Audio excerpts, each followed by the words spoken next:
Different taste ಆಗಿರುವಂತಹ ಈ ಬದನೆಕಾಯಿ ಪಲ್ಯ ಹೇಗೆ ಮಾಡೋದು ನೋಡುವ. 2 ಚಮಚ ನೆಲಗಡಲೆ, 2 ಚಮಚ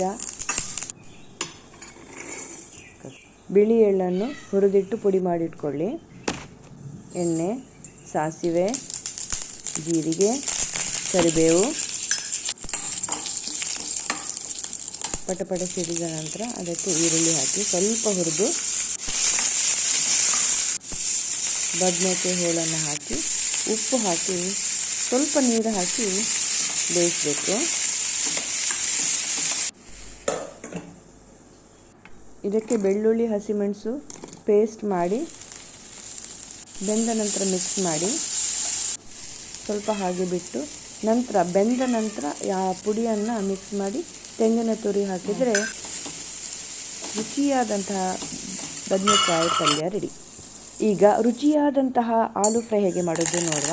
ಸಾಸಿವೆ, ಬೆಳ್ಳುಳ್ಳಿ, ಹಸಿಮೆಣಸು, ಕರಿಬೇವು, ಅರಿಶಿನ ಹಾಕಿ ಸ್ವಲ್ಪ ಹೊತ್ತು ಹುರಿದು ಅದಕ್ಕೆ ಬಟಾಟೆ ಹಾಕಿ ಸ್ವಲ್ಪ ನೀರು ಹಾಕಿದರೆ ಸಾಕು.